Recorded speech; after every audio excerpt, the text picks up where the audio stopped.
The rain hammered against the windows of our Seattle home, mirroring the storm brewing inside me. I am Alistair, a 46-year-old software engineer, and until a few weeks ago I thought I had it all. A beautiful wife, a comfortable life, and a future that stretched out before me, full of promise. My wife, Bront, was a vibrant, energetic woman, a marketing executive who thrived on the hustle and bustle of the city. We'd been married for 15 years, and while the initial spark had mellowed into a comfortable glow, I still loved her deeply. Or at least I thought I did. It started subtly, almost imperceptibly. Bront began working later, claiming demanding deadlines and important clients. She'd come home exhausted, barely managing a peck on the cheek before collapsing into bed.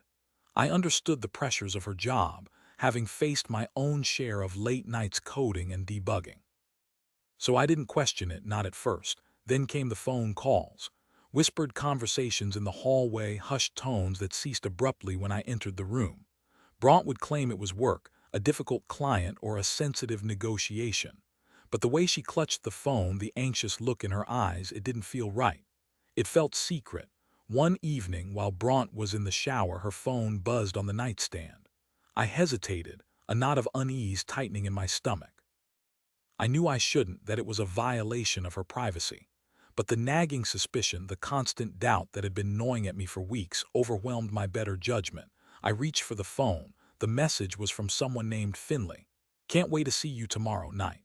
Hotel Monaco, room 302. Be there at 8. The world seemed to tilt on its axis. My breath caught in my throat and my hands began to tremble. Hotel Monaco, room 302. The words echoed in my mind, each syllable a hammer blow to my heart. It couldn't be true. Bront wouldn't do that, not to me. But the evidence was right there, staring me in the face. I scrolled through the rest of the messages, each one a confirmation of my worst fears. Flirty texts, suggestive emojis, and explicit plans for their rendezvous. It was all there, laid bare in the cold, unforgiving light of her phone screen. The shower stopped and I frantically placed the phone back on the nightstand, my heart pounding in my chest. Bront emerged from the bathroom, her hair wrapped in a towel, a faint smile on her face. She looked at me and for a moment I saw a flicker of guilt in her eyes. Or maybe it was just my imagination. "Everything okay, Alistair?" she asked, her voice casual. "Fine," I managed to croak out, my voice barely audible. "Just tired." I spent the rest of the evening in a daze, going through the motions of dinner and conversation while my mind raced. How could she do this? After all these years, after all we'd been through together, was our marriage just a lie? Was everything I thought I knew about Bront a carefully constructed facade? That night, I barely slept. Every time I closed my eyes, I saw the messages on her phone, the image of her meeting Finley at the hotel. The thought of her with another man, sharing intimacies that were once reserved for me, filled me with a burning rage and a profound sense of betrayal. I knew I had to confront her, but I didn't know how.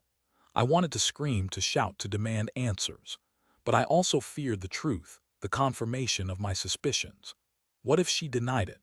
What if she tried to gaslight me, to make me believe I was crazy? In the end, I decided to play it cool, to gather more evidence before confronting her. I needed to be sure, to have irrefutable proof of her infidelity. The next day, I took a day off work, claiming a sudden illness. I spent the morning researching private investigators, reading reviews and comparing prices. It felt surreal, like something out of a movie. But I knew I couldn't do this alone. I needed a professional, someone who could discreetly track Bront's movements and provide me with the evidence I needed. I hired a local investigator named Kendrick, a no-nonsense woman with a sharp eye and a reputation for getting results. I explained the situation, showed her the messages on Bront's phone, and gave her a detailed description of Finley. Kendrick assured me she would handle everything with discretion and professionalism. The next few days were agonizing. I lived in a constant state of anxiety, waiting for Kendrick's call. I tried to act normal around Bront, to hide my suspicions and maintain the illusion of a happy marriage. But it was exhausting, like wearing a mask that was slowly suffocating me. Bront, oblivious to my inner turmoil, continued her routine. Late nights at the office, whispered phone calls, and a general air of detachment. She seemed distant, preoccupied, as if her mind was elsewhere. Finally, on Friday evening, Kendrick called. "I have something for you, Alistair," she said, her voice serious. "Can you meet me at my office?" I rushed to Kendrick's office, my heart pounding in my chest. She led me into a small, dimly lit room and handed me a thick envelope. Inside were photographs. Photographs of Bront and Finley entering the Hotel Monaco, holding hands, laughing and kissing. Photographs of them checking into room 302. Photographs of them leaving the hotel the next morning, looking disheveled and satisfied. There it was, the undeniable proof of Bront's betrayal. The images seared themselves into my brain, each one a fresh wound to my already shattered heart. I felt a wave of nausea wash over me, and I slumped into a chair, unable to speak. Kendrick placed a hand on my shoulder. "I am sorry, Alistair," she said, her voice gentle. "I know this must be difficult." I nodded, unable to find the words to express the depth of my pain. I thanked Kendrick for her work and left her office, the envelope clutched tightly in my hand. I drove home in a daze, my mind numb. I parked the car in the driveway and sat there for a long time, staring at the house, the place that was once my sanctuary, now tainted by Bront's infidelity. I finally gathered the strength to go inside. Bront was in the living room reading a book. She looked up as I entered, a smile on her face. "Hey, honey," she said. "How was your day?" I didn't say anything. I simply walked over to her and dropped the envelope of photographs onto her lap. Bront's eyes widened as she opened the envelope and saw the pictures. Her face paled and her smile vanished. She looked up at me, her eyes filled with fear and guilt. "Alistair," she began, her voice trembling. "Don't," I said, my voice cold and hard. "Don't even try to deny it. I know everything." Bront burst into tears. "I am so sorry, Alistair," she sobbed. "I didn't mean for this to happen. It just happened, it just happened." I repeated, my voice laced with sarcasm. "You checked into a hotel room with another man and it just happened. You lied to me, you betrayed me, and it just happened." I know," she cried. "I was wrong, I made a mistake. Please, Alistair, forgive me, I still love you, love me," I scoffed. "If you loved me, you wouldn't have done this. You wouldn't have thrown away 15 years of marriage for a cheap affair." "It wasn't cheap," she protested. "Finley, he's different. He understands me in a way that you don't understands you." I repeated, my voice rising. "What is there to understand, Bront? You're a liar, a cheat, and a betrayer. That's what I understand." I turned and walked away, leaving Bront sobbing on the couch. I went upstairs to our bedroom and began packing my bags. I couldn't stay there, not another minute.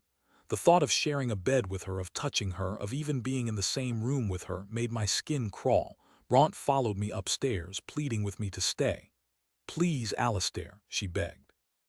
"Don't leave me. We can work through this. We can go to counseling. We can fix our marriage. There's nothing to fix, Bront," I said, my voice flat. "You broke it, you destroyed it, and I can't forgive you." I finished packing my bags and walked out of the house, leaving Bront standing there alone and defeated. I didn't look back. I spent the next few weeks in a hotel trying to process what had happened. I felt a mix of emotions: anger, sadness, confusion, and a deep sense of loss.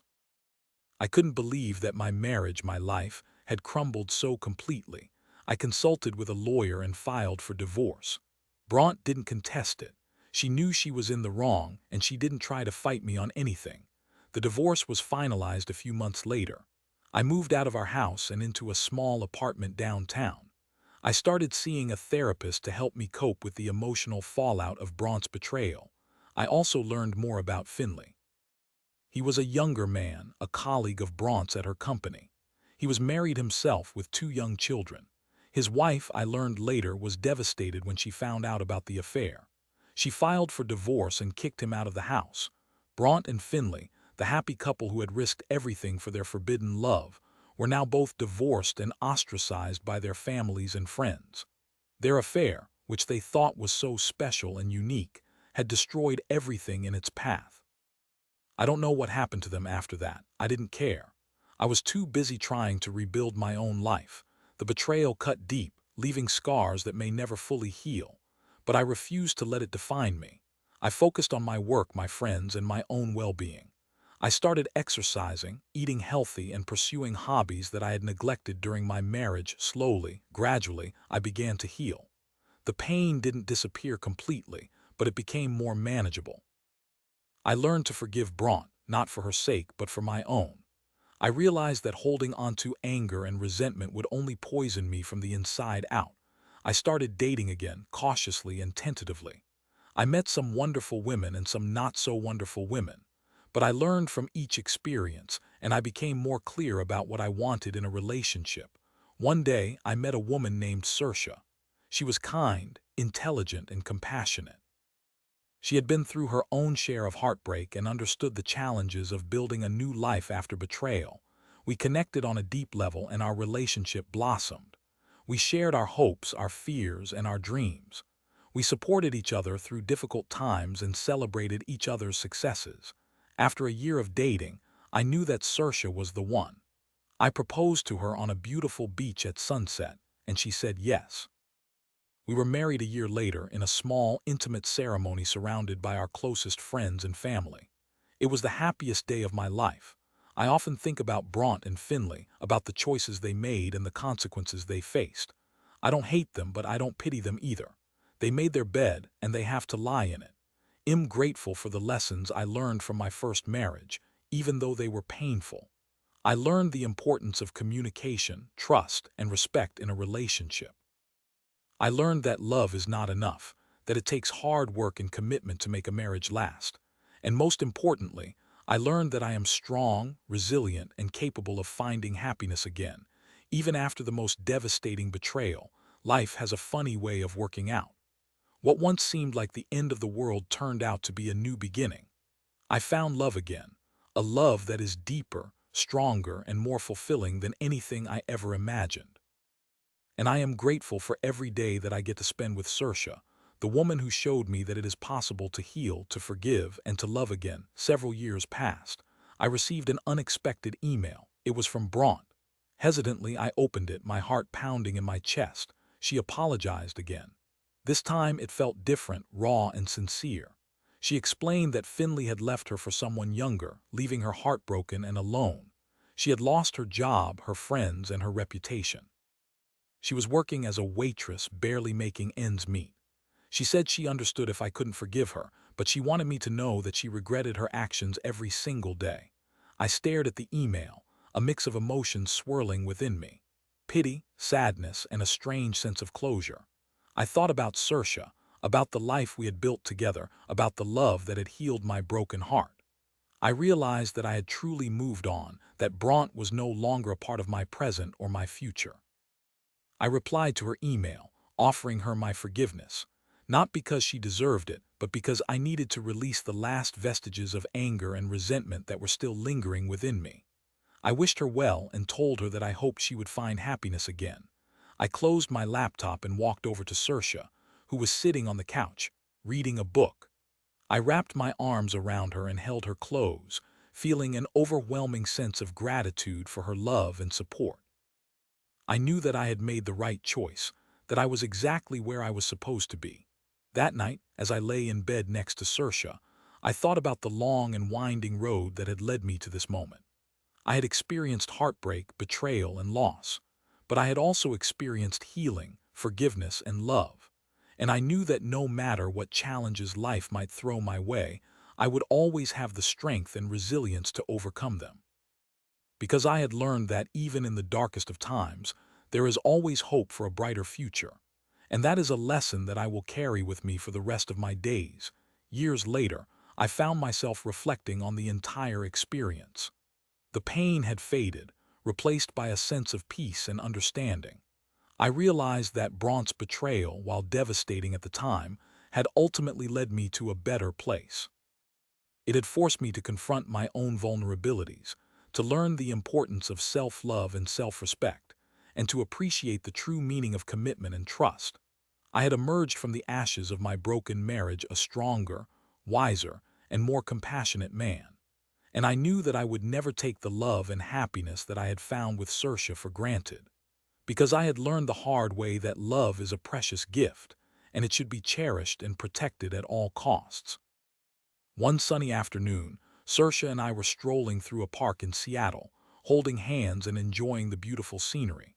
As we walked, we passed a bench where an elderly couple was sitting, holding hands and gazing out at the lake.